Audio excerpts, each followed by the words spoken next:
Good morning. We're going to get started in 2 minutes. You're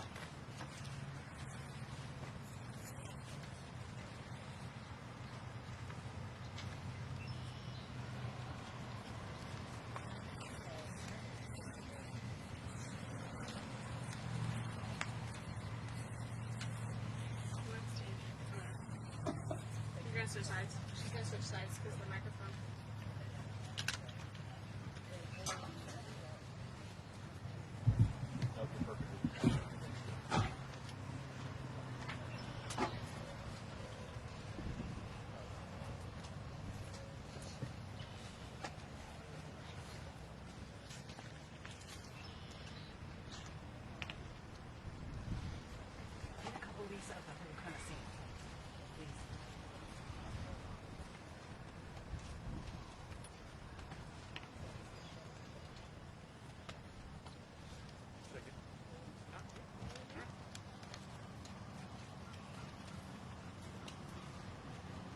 Good morning, everybody. John Ward, Director of Emergency Management here in Clay County, and today we're coming to you from the Oakleaf Athletic Park, where we have one of our testing facilities set up and is going very successful.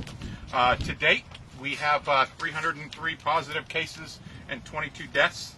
And as I'll say every time that we do this and I get in front of the public, this is day 63 for our unified command and our county and partner employees that have been working the long hours towards this COVID-19. I'm told I can't say the day number anymore at the EOC.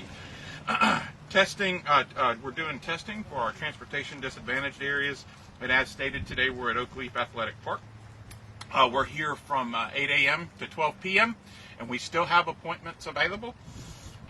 And then tomorrow we're going to be going to Walter Odom Park, or better known as Bell Med. We're going to be there on Thursday and Friday from 8 a.m. to 12 p.m. And again, these is for Clay County residents, and we ask that you bring an ID and your own PIN. And please call 877-252-9362 to schedule your appointment. Beginning Monday, we're going to be moving our testing to a fixed location at the Bear Run Department of Health Clinic, and that'll be located at 3229 Bear Run Boulevard off of Blanding Boulevard. And this is going to be Monday through Friday, and it's going to be 8 a.m. to 12 p.m. and then 1 p.m. to 4 p.m. And we ask that you call the 877-252-9362 to schedule the appointments. We're going to have every 10-minute appointments there as what we have out at these sites.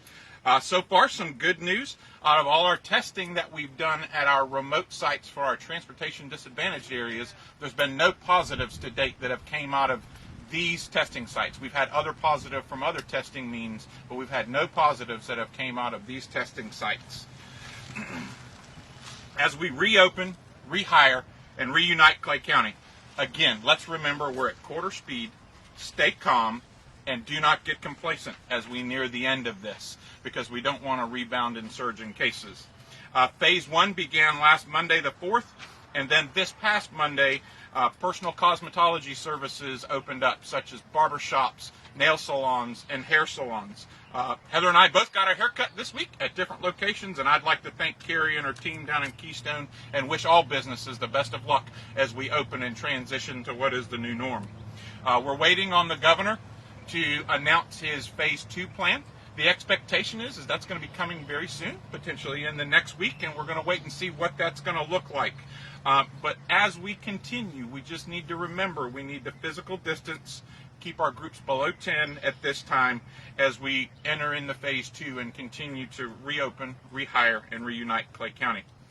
This week, we also began with our rehire portion. We partnered with CareerSource.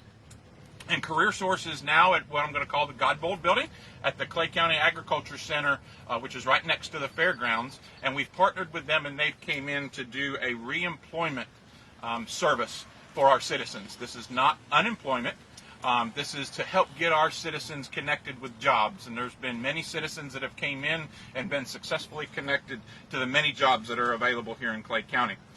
This is open from 9 a.m. to 4 p.m., 5 days a week, and we ask to schedule an appointment that you go to careersourcenefl.com to schedule that appointment and come in and get reconnected with jobs. We'll have staff there available to help job seekers in getting on the Employ Florida, which is the statewide online tool designed to help connect workers with jobs. We ask that you bring a valid Social Security number, a valid email address, a work history resume, and then also you must wear a mask to come in for everybody's safety in this. If you've previously registered on the Employ Florida website and you're having password issues, please call 904-356-JOBS to get your password corrected. My apologies. And again, we have many jobs available in Clay County. I was speaking with them yesterday. There's jobs from Home Depot, CVS, many administrative positions, many hospital positions, driver positions, and nursing home positions that are available here in Clay County that our citizens can get connected with. So I'd like to thank our partners with CareerSource for setting this up and help getting our citizens reemployed. Feeding Clay County, again, as the feeding mission continues here in Clay County, remember to go to alert.claycountygov.com to go ahead and register and get your barcode for our different food services. We did begin starting today. We have new feeding locations that are opening in Clay County. Due to the amount of traffic we've been having, we went ahead and partnered with our school district, and we're opening 4 locations at some of our schools that are not doing the breakfast and lunch feeding, and we're opening those up, and this is going to be more of a permanent fixture. So on Wednesdays, we're going to be at Lakeside Junior High from 3 p.m. to 5 p.m. On Thursdays, we're going to be at Lake Asbury Junior High from 3 p.m. to 5 p.m. On Fridays, we're going to be at Wilkinson Junior High from 11 a.m. to 1 p.m. Keystone Heights Elementary will also be on Friday from 5 p.m. to 7 p.m. And I'd like to thank our partners who have been doing the food distribution centers, Keystone Safety Net, Springs Church, Church of 1122, and the First Baptist Church of Middleburg, who've transitioned to our new sites to continue help these feeding locations. And again, remember to go to alert.claycountygov.com to sign up for your barcode. And if you have any issues, please call 877-252-9362 for assistance.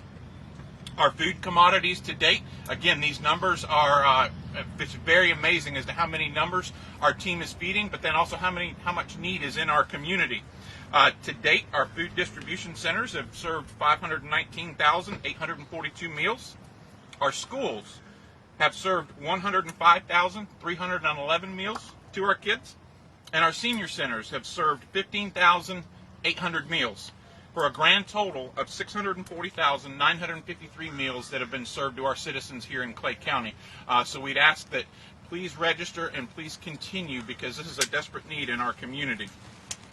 Our call center is continually answering questions, especially as we're reopening, rehiring, and reuniting Clay County. But today they've fielded 8,630 calls for service, answering questions and helping our citizens as we move forward.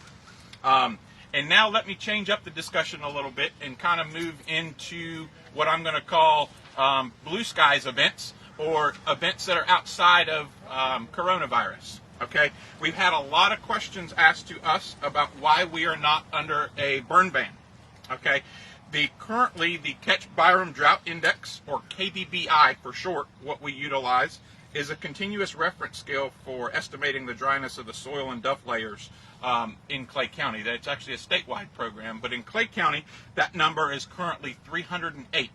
On the dryness scale. We've been fortunate. We've had some on and off rain, and it's helped keep it down a little bit, but we are currently monitoring this, and Fire Rescue's done a phenomenal job in stopping these fires that we have had to quickly put them out so they didn't come into anything. Generally, Clay County will begin looking at a burn ban when we start getting around the 600 in the KDBI, or we start having very aggressive or sporadic fire pattern. And we have not seen that as of yet, but we're going to continue to monitor as we move forward before we start enacting any type of burn ban or anything like that. And we ask citizens to continue to be cautious as we move through what is normally our wildfire season during this time. And then the last thing I'd like to discuss is hurricane season. Yes, unfortunately, we're coming up on 1 June. which is hurricane season, but also we're seeing a potential system that is going to be just off the east coast of Florida or off the east coast of Bahamas as we come into this weekend, beginning of next week. Not a lot of faith that that's really going to do anything for us. It's just more of a reminder as we're moving forward that what hurricane season is going to be. And the forecasters have predicted this is going to be a very busy season. But what I want to remind residents is I don't care if it's a busy season or a slow season. It only takes one to impact our community. And just remember, Hurricane Andrew was a slow season. So ask that community that was impacted if a busy season mattered or not. Now's the time that all of us need to take personal responsibility and prepare and develop our family plan. And if you need assistance with this, please go to alert.claycountygov.com to get those resources to help you develop that family plan. With the COVID-19 virus event, our local teams are planning and discussing what the response to evacuation and sheltering would look like. Wind will still be damaging and floodwaters will still rise, even in the COVID-19 event. So make the plan now of where you will go. Remember, you need to relocate tens of miles, not hundreds of miles, to get away from the impact, whether it's wind or whether it's floodwaters. We're currently working with the Clay County School District and our planning team on the sheltering situation. We generally use what's called our risk shelters at our schools, and generally those are called congregate shelters. So we bring a lot of people into a Obviously, we don't want to do that now, so we're working on the plans of what could potentially be opening up more schools as shelters, because we're going to need to spread folks apart more as we're sheltering. So we're currently working on that as we move forward and finalizing that plan in hopes we do not have to execute that. So as far as in our congregate shelters, if you plan to come during an evacuation, your chance of exposure will be increased due to the gathering of folks that are there. We're going to do our best to mitigate this on any exposures, but now is the time again for all of us to take personal responsibility and make those family preparedness plans. Do I have a friend? Do I have a family member or something like that I can go to versus going to a shelter of last resort? And please remember, all our up-to-date information is at alert.claycountygov.com. Clay County, remember to stay calm, stay strong, and don't forget, we're Clay Strong. I'm now going to turn it over to Ms. Heather Huffman, Director of Health Department. Thank you. So just to remove my mask so that everybody can hear me really well. As I always do in these press conferences, I do want to go over the data so that we're making data decisions for our community. As John spoke about, 303 total cases, 301 of those are in Clay County residents, 2 are in non-residents. We have had 22 deaths, and unfortunately this virus does not distinguish between who it invades and who it can possibly have a poor outcome for. And unfortunately for us in Clay County, it has really hit some of those most vulnerable. We've had 82 hospitalizations ever hospitalized. Over 5,000 have tested, with 4,800 of those being negative. And that's a positivity rate, and you're going to hear that a lot from the governor and the president, of 5.8%. The average in Florida is 7.2%, so we are doing better when we talk about our positivity rate. So a couple of things just want to talk about. We continue to work with our long-term care facilities. That is where we house a lot of our most vulnerable. We're continuing to do 3 times a week call downs. And what I mean by call downs is we are calling them 3 times a week, each individual facility that we have, just a little less than 30 of them. We ask them things about their PPE needs. We ask them about their educational needs. If they are having any concerns with their residents, their staff, their screening processes, anything that could have an impact negatively on the residents within those facilities. With my staff, my epidemiology staff, to Prince Danso Day, Gina D'Ambrosio, and Mercedes Murphy, I feel blessed as a health officer to have you on my team. They're continuing to do mostly same-day contact tracing or next day. What that means is they are actually calling those individuals that test positive, doing extensive interviews with those individuals, where they had been at in 14 days prior to be testing positive, and then they are contacting those individuals that they've been in contact with to give them the information about isolating themselves for the 14-day period that we're looking for the isolation period. We have been doing increased testing in partnership with the Clay County Emergency Management and those within those transportation disadvantaged areas in our community. We started off in Keystone Heights, then went to Middleburg Clay Hill area. Green Cove Springs, and now we are in the Oak Leaf area as we are reopening under phase 1 guidance from the governor. Those testing sites are with appointment. They're priority for appointments. They must be Clay County residents, and they must show proof of ID along with a pen. Signs and symptoms are not required to be testing, and we've been very fortunate. The test results are coming in. We've not had any increased number of positivity, so that's very much a blessing.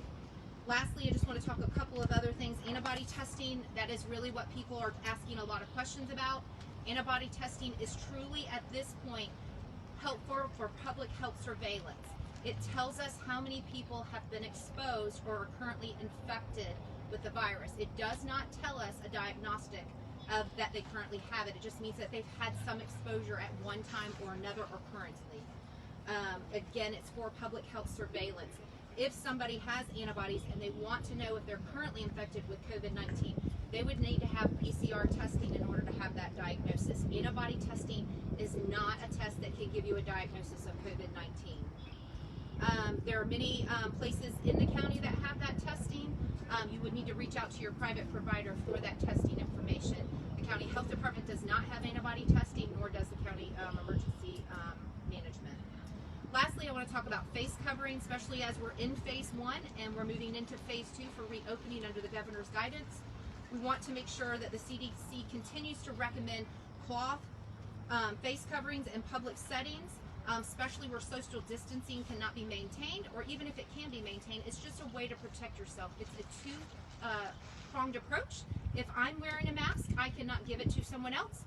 And then also, if they have a mask on, they can't give it to me. So it is a two-pronged approach. So we all need to do our part to protect ourselves, but also to protect the ones that we're around when we need to go to those essential services, such as the grocery store, the pharmacy, those kinds of places. It's important to wear those face coverings appropriately, and so, reduce the amount of touching of your face, readjusting the mask, those things. And then washing, if it's a cloth mask, washing those items when you're done. So at this point, I'm going to turn over to Howard Wanamaker, the county manager.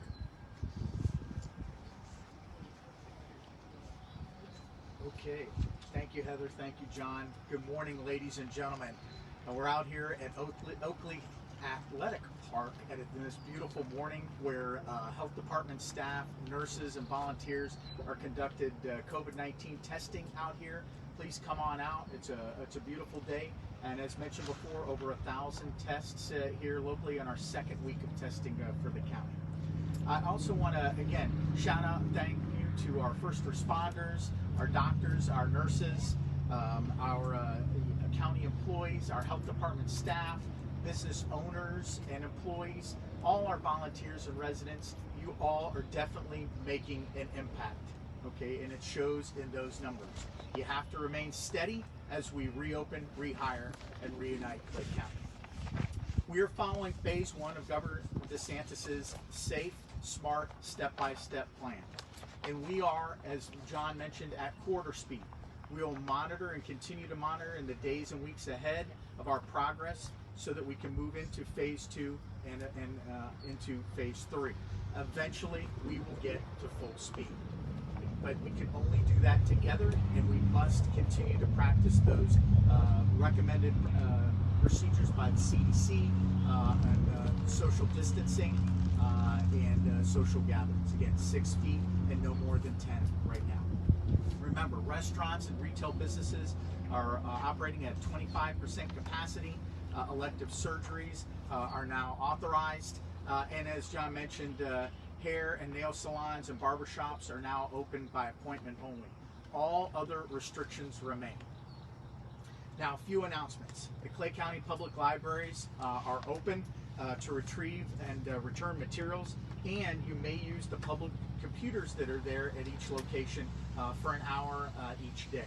Wi-Fi is also available in the parking lot, and patrons should browse and request the materials online. You may also call 904-541-2758 between 10 a.m. and 4 p.m. for more information or help on requesting those materials. Remember, Orange Park, Green Cove Springs, and Keystone Heights are open from 1 to 6 p.m. Monday, Wednesday, Friday, and Fleming Island and Middleburg are open Tuesday and Thursday, 1 to 6 p.m. Now, on to some other openings. On Monday, the 18th of May, the Property Appraiser's main office in Green Coast Springs will be open for walk-ins. The Orange Park branch will remain closed. And please call 904-269-6305 for any questions you may have or assistance. Also, the Supervisor of Elections office opened up this past Monday, 8:30 to 4:30. They're at limited capacity, and please be patient. And also, Tax Collector's office opened this morning, bright and early. We are seeing large lines there. Please keep that social distancing while you remain in line. There is a limited capacity. They're not allowing individuals to remain in the lobby, so there's a long line out there. Please be patient. Please maintain that distancing, and they'll get to you when the time comes. Finally, as John mentioned, we're definitely focused on rehiring and those that are out there in desperate need of a job. We have partnered with CareerSource and have a reemployment center at the Jesse Godbold building at the Clay County Fairgrounds. That's open from 9 to 4, as John mentioned. It's at you need to make an appointment, so before you get there, and as John mentioned, all the restrictions and what you need to bring with you, but it's CareerSourceNEFL.com, and you can also call 904-356-JOBS. That's 356-5627. So, finally, together we will continue to make an impact in reducing the spread of this virus as we reopen, rehire, and reunite Clay County. Thank you all, and now we'll open up for some questions. Okay, no questions at this time. Thank you all. Stay safe.